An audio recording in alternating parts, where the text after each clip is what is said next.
Hey everyone, it's Melanie of Art Studio 320 and I'm here with a new project. This one is a side table of sorts. I keep picking up these things that they're more like small dressers. I got it at Goodwill for about $6.99. I'm going to change it completely. I don't like all of the trim, the decorative stuff. It's just not what I want. I want to add texture. I want to get rid of what's there and just completely change it. If you haven't subscribed yet, please take a moment and press that red button. You can follow me on Instagram and you can find me on Etsy, where you can purchase some of my past projects that I've done right here on my channel. Stick around. I'm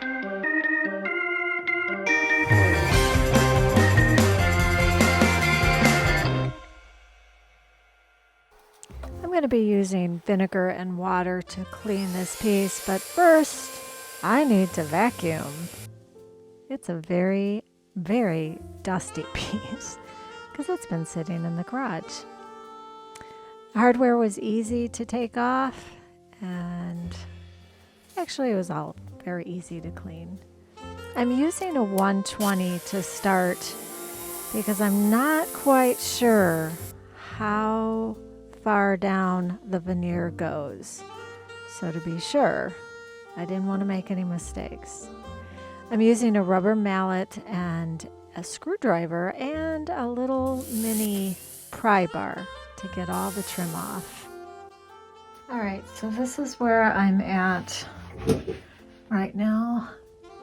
I took off all of the trim. I may pop those out just because they are rounded, but now that I'm looking at them, now they're glued on there pretty well. I think I'm just gonna go over them. Right now, these are how the legs look, or feet. There was a piece across here, right here, and so I'm not sure what I'm gonna do there because I want to put legs on this, and I think it might look funny if I don't cover this up, but I'm not sure. And then go around to the side.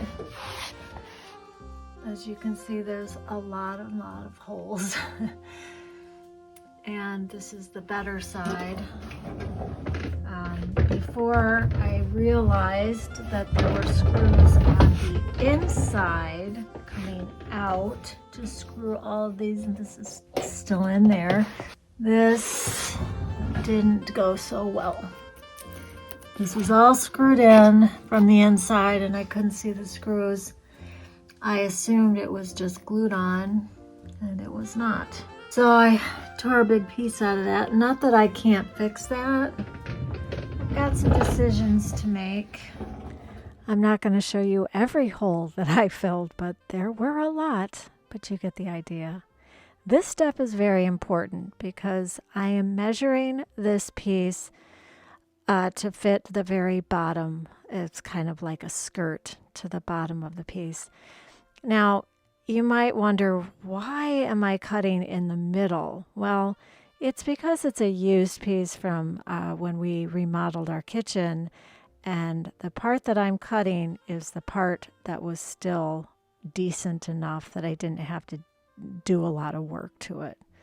So I'm measuring it so that I can cut it on the miter saw. Phil will do the ripping.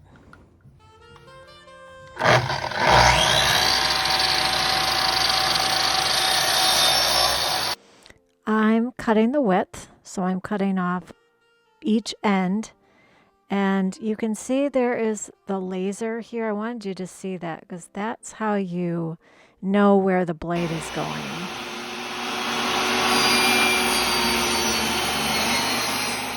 And here's Phil helping me with the ripping because I won't do it.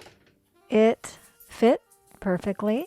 The only problem with this piece of wood, and I don't know if you can tell in this particular frame, but it's a little bowed. So you'll see in a little while how I handle that. Everyone, I am checking in to just fill you in on where I'm at and what I'm thinking. There has been a lot of stuff that I've had to kind of work out in my head. So this side had some big gaping holes. So I have been gradually putting in my plastic wood X to fill it up, mold it, and it's getting there. It's probably will need just a little bit more here. It's kind of sagging, but honestly, it's not going to have to be super pretty because I'm going to be adding, these are just samples, they're not long enough, not quite long enough.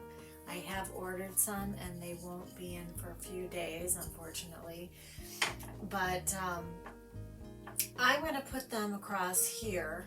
I want to run through the drawers with you. This is where I'm going to put the dowel rods for the front. This drawer is curved. Now I cut off the sides, and if you can see, it's a little off here, but it is not off when I put it in to where the drawer belongs. It matches up perfectly, and let me show you how I did that. Measuring is all well and good. In fact, it is essential. You have to assume that when something is built, that it's not perfect. And what I mean by that is you kind of have to go with what you have. You can't assume that everything is going to be plumb, meaning it's going to be flat, straight, level. All of those things aren't necessarily true if you didn't build it from the ground up. So what I did was I took the two drawers and I measured them to make sure that they were the same. Now, even though they don't look the same here, and it's very slight, but you can see there's more over here than there is here. But that's not going to matter because I'm covering up those holes, and when I put it in the drawer, it needs to match up with this drawer, right? Because that drawer is going to be underneath it, and the drawer underneath that needs to line up. And that's all I care about. I achieved that by cutting off the ends. I took the edge of the drawer and lined it up with the drawer on top, the skinny drawer that I just showed you.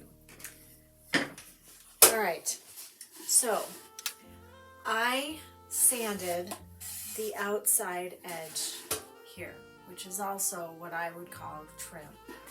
I also sanded down to the raw wood on the top and the bottom.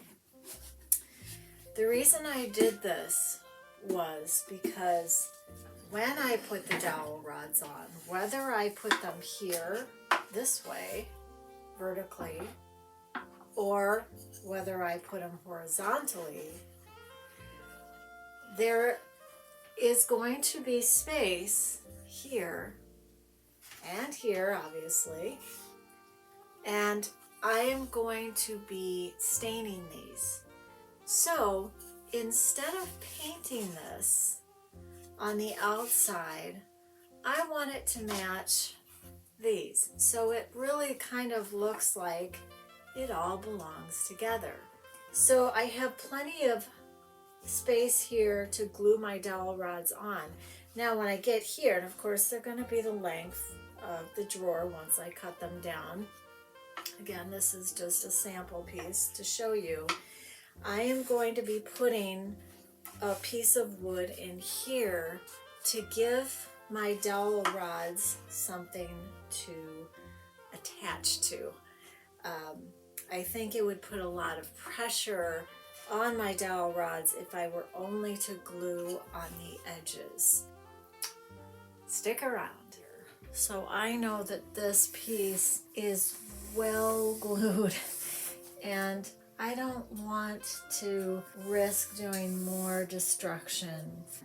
I was going to just put the dowel rods in and it would be somewhat curved. The problem is it doesn't quite fit, and so I thought, okay, well maybe I could put a small dowel rod on either side.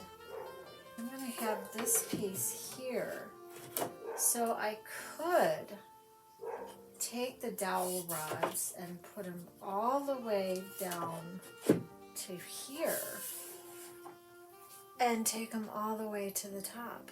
These would be stained unless I decided to paint some of the dowel rods. The more I look at it, the more I don't like it.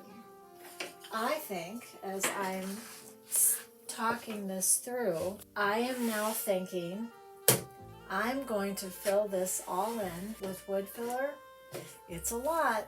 I think that's the only way I'm going to get a flat surface. I'm going to paint the whole front. That way I will have a good balance of the stained wood and the paint. All right, I solved my problem as of right now. We'll see if I stick to it. Alrighty, here we go. The best way to use wood filler when you're filling large areas is to do it in stages. So I'm going to do it now, and then I'm going to sand it down, and then I'm going to come back and do it again. I'm using Bayberry. It's a beautiful green, and it's by Fusion. It's an all-in-one, which means I don't need a top coat. Yay! Generally, I only need 2 coats when I'm using Fusion. Here's my second coat of plastic Wood-X. And now I'm cutting the dowel rods. I measured them out, and then I calculated it because I could get more than one dowel out of one rod because they were quite long. Here is the General Finishes gel stain that I used on the dowel rods, and I'm going to use it on the top of the piece. It's a beautiful color. It just is a very nice stain to use.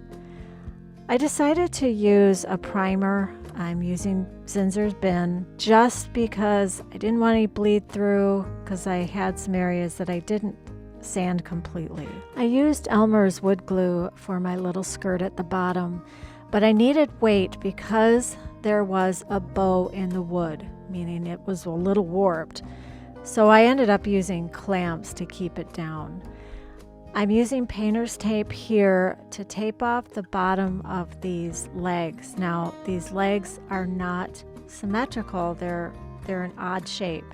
So I had to go with the shape of the leg, and by making the tape half the size, it was much easier to manipulate. Here is the 1/2-inch pieces of wood that I put on top of the drawer so that the dowel rods would have something to adhere to, and it worked like a charm. I used some small clamps to keep the dowel rods in place as I start, because they move around a little bit. Some of them were a little bit bowed or warped, so I had to use the clamps to get them to stick.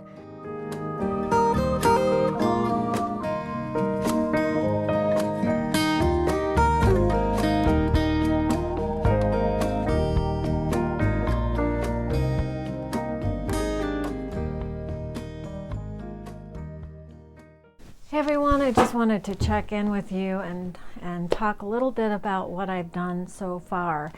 The big part of this project is adding some interest, adding some texture. The one problem that I ran into is the hardware that I bought when putting it on the drawer with the dowel rods. Well, I'll show you without the dowel rod. These are interesting drawers in that they have this lip all the way around, and that causes kind of a problem when putting on this kind of hardware. So what I've done, I have used my oscillating tool to cut a slice in there. It's not pretty. So what to do when you create a mess? The reason I did that, I'll back up for a second, is I wanted to get it down in here, because if I put it back here, obviously. It's not going to work. It's barely going to hang over the side. So I wanted to pull it in, and by placing it here, it gives enough space over the dowel rods. Now the reason I know that is because the last drawer I did already had the dowel rods on it. So on this one, same thing, but this one is way worse on how I cut it. But the results are, now I have to, obviously, I'm going to have to clean that up and make it pretty, but it still gives me plenty of room to grab on to this finger pull. And I'm going to be screwing it in on the back side here. Here is the drawer with the dowel rods. There it is. That's what it looks like, and I'm really digging that look. This drawer is a little different in that it has this wider space. So what I did was I measured it out with a tape measure and figured out exactly how I wanted this to come in. So basically all I needed to do was pull it forward so there would be enough of a pull to grab a hold of. And so I drew that out, measured it, and then I used my oscillating tool again and cut that out. Is it pretty? Absolutely not. Can I make it pretty? I'm pretty sure I can. Good news too is that the majority will be covered by this. So even if I just stain it, I think it'll look just fine. In fact, looking at it right now, all I have to do is sand it just a little bit and it'll be perfectly beautiful. So I'm thrilled about that because I looked, you're probably thinking, why didn't you just get longer finger pulls? Because they don't have any other size. These are about as long as they get. And I guess because mostly they are for kitchen cabinets. Now that's not to say there aren't any out there, but this is what I can afford. And you know, it may be different for you. You may be able to get a more custom size. But for me, I couldn't afford anything more expensive. How's that? It would kind of put me way past the budget that I wanted to stick to. And I think I achieved what I wanted to achieve. Look at that. Oh, it's gonna be beautiful. All right. I think I've got you up to speed. Stick around, lots more to come. I'm using primer around the edge of the top, and then I will paint that. And I put some painter's tape on the top so I didn't have to deal with sanding the paint off. I'm a messy painter. I used a roller for the bulk of my painting, and then I went back and used a brush to smooth it all out. I'm using polyurethane by Minwax. It's an extra flat.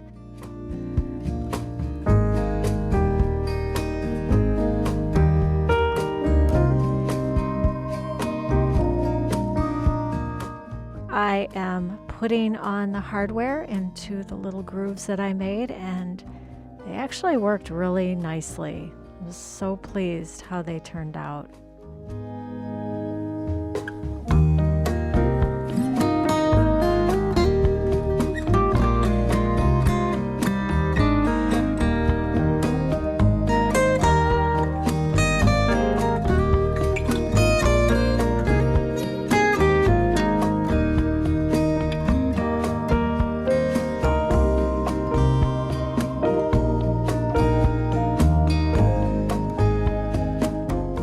I say this quite often.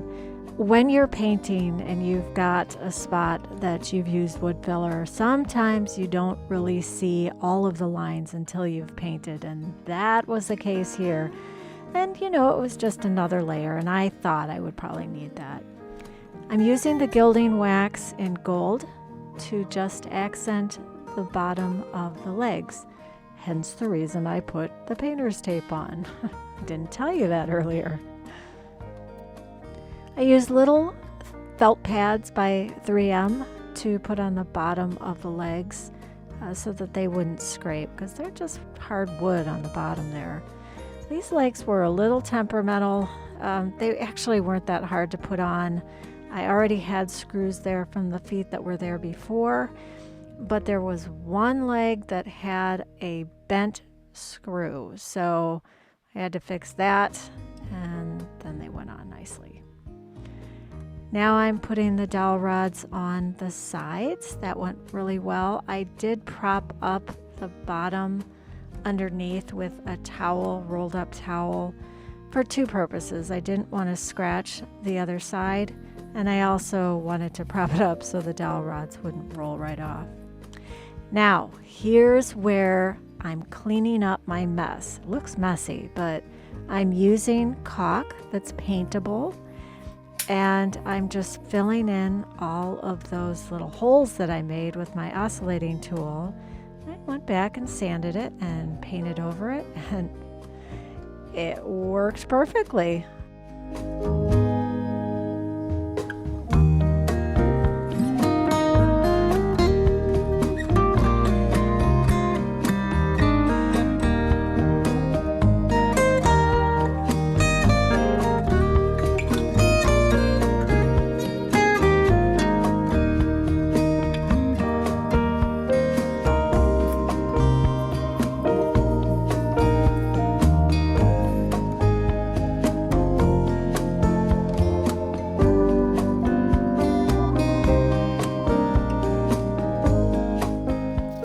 One thing I like about General Finishes gel stain is that it's easy to use. It's expensive, but you can use a cloth and just wipe it on and wipe it off. I'm using some mineral spirits here to get the stain off of the painted area, and that's why I always say paint first and stain second. This was a little feature I added at the end because I just felt like there was too much space between the top drawer and the second drawer, and then I wanted something at the bottom where I put the skirt. So I added 2 dowel rods, a smaller one between the 2 top drawers, and then the long one that goes the length of the skirt. Well, friends, that's all I have for you this week. I hope you enjoyed this video. This was fun to do. It was a challenge, and I learned a lot, and that's what it's all about. So I hope that you learned right along with me, and I hope that when you get a chance to add some texture to your next piece, you'll give it a shot. Thanks for being here. See you next time.